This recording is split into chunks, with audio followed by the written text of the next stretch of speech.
Alors, bonjour à tous, on se retrouve pour corriger les conversions du jour 2. Alors déjà, vous allez vérifier que votre tableau de conversion est correct. Kilo, hecto, déca, ensuite grammes, déci, centi, milligrammes. Alors, une fois que c'est fait, vous mettez sur pause. Voilà. Alors, vous avez mis sur pause, on va corriger cette fois-ci les conversions de masse que j'ai proposées. Alors, 6,43 décigrammes. Alors, vous vous souvenez, on repère toujours le chiffre des unités, c'est le 6, je le mets dans la colonne du décigramme. Ce qui est fait. On rajoute le 4 et le 3 pour retrouver 6,43 décigrammes. Je veux le convertir en décagrammes. Le chiffre dans la colonne du décagramme, donc j'ai rajouté des zéros parce qu'il n'y avait pas de nombre. Ce chiffre 0, ici, devient le chiffre des unités. Donc, on va mettre une virgule après, ce qui fait 0,0643 décagrammes.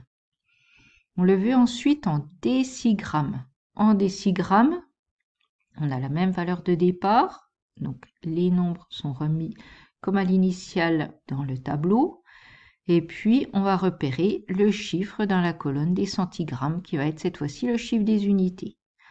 Donc, ce qui va nous faire 64,3 centigrammes.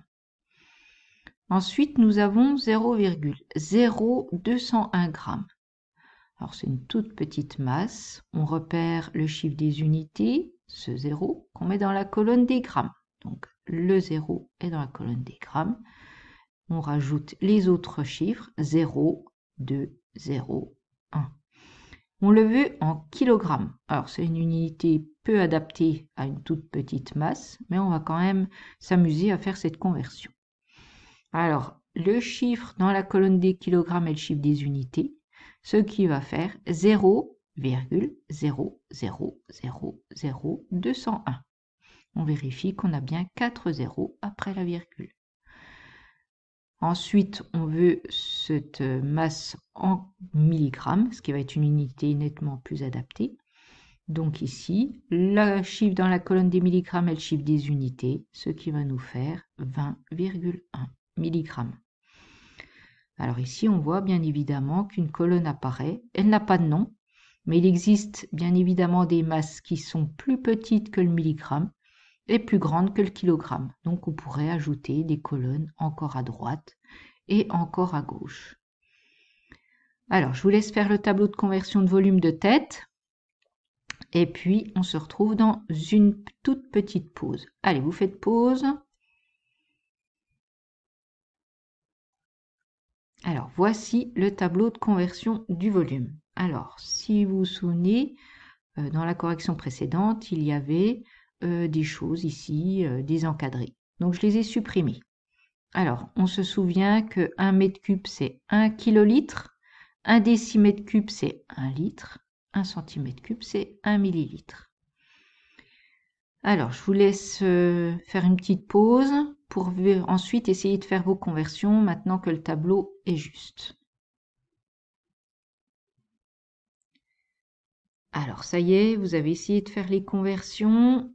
On y va. Alors, 1,5 hectolitres. Donc, 1,5 hectolitres, le 1 est le chiffre des unités. Je le mets dans la colonne des hectolitres. Ce qui est fait ici. Alors, hectolitres. Ensuite, on le veut en décimètre cube. Décimètre cube, c'est comme les litres. Ce qui va nous faire le 0 devient le chiffre des unités. On obtient donc 150 décimètres.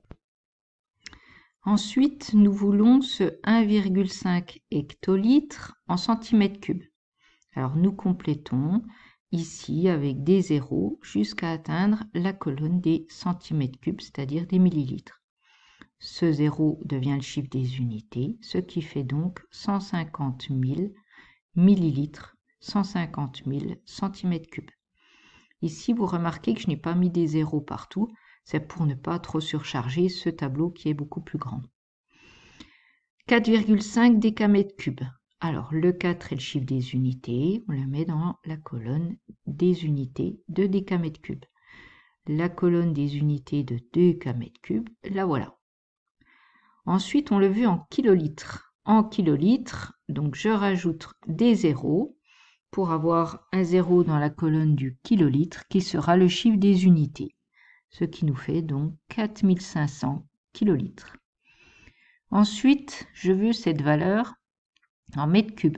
Alors, en mètres cubes, c'est exactement comme en kilolitres, puisque l'unité de mètre cube et le kilolitre est la même chose. Donc, du coup, on obtient 4500 mètres cubes également. Alors, je vous laisse vous auto-évaluer sur les différentes choses, entourer les petits bonhommes, vert, jaune ou rouge, en espérant qu'ils sont de moins en moins rouges.